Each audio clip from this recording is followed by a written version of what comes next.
хүмүүсийн дундаа цуглуулсан мөнгийг юунд зарцуулах вэ гэдгийг хүмүүсийн төлөөлөл болсон хүмүүс ярилцж байгаа. Нэг сонирхолтой юм нь төсөв хянаад ингээд явах үүрэгтэй боловч нууц энэ бол амар нарийн юм байгаа. Ойлгоход хэцүү. Иймэрхүү хандлага нэлээд түгээмэл байна. Тэгэд энэ төсөв дээрх тоонууд бас зарим нэг ойлгомжгүй бүрхэг байгаа.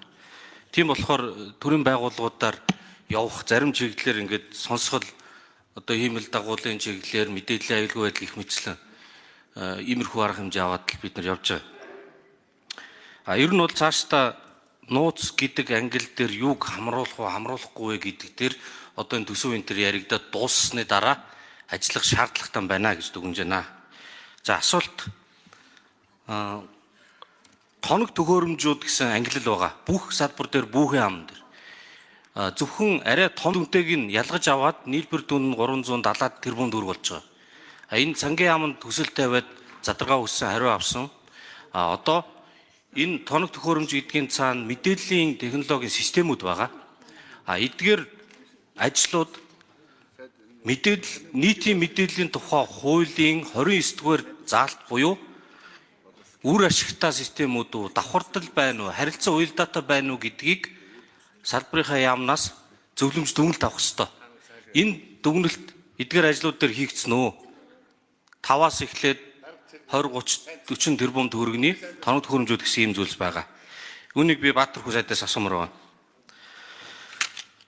Хоёрдугаарт нь засгийн газрын 4 жилийн үйл ажиллагааны хөтөлбөр ярьж байх үед асууж байсан. Одоо энэ сургуулиудын чинь талаас илүү интернетийн хурд байхгүй байна. Ямар нэгэн боловсрал захимжилжилт ярих боломж байхгүй. 400-аад сургууль. Тэгэхээр эднэрийг бид нар одоо энэ төсөв дээр тусгасан байгаа мó? Интернет хурдыг сайжруулах гэж байгаа мó? За үүнтэй холбоотой нэмэлт асуулт. Сонгуулийн үеэр бүх санал асуулах хэсгүүдэд алслагдсан сумдууд Starlink интернетийн төхөөрөмжүүд аваад суурилуулсан мэдээлэл авсан. Миний төсөөлөл бол нэлээд хэдэн 100 ширхэг байгаа. Энэ төхөөрөмжүүд одоо дараа нь хаачих вэ?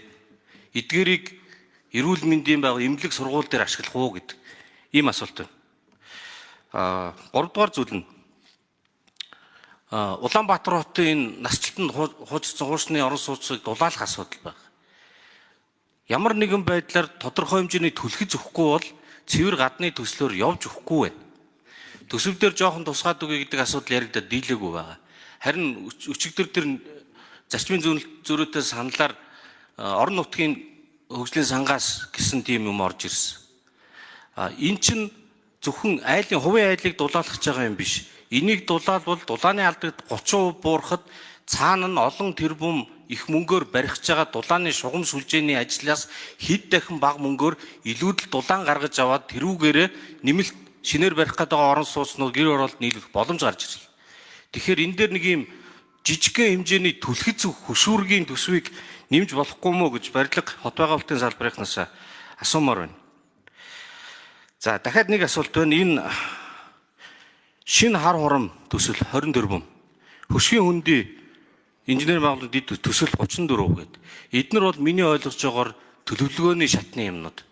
Тэгэхээр хөнгүү газар байх гэдэг тэр их мөнгөөрөө нөгөө гэр оролт дээр бол тэрхий баг тавигчаад байгаа шүү дээ. Эсвэл энэ хүн ам ихтэй газрынхаа дид үтц инженерийн сүлжээг сайжруулалтаа зарцуулах юм шүү.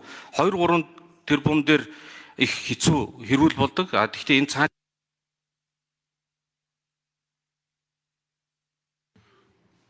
За ярил. За Наранбаяр сайд хариулъя.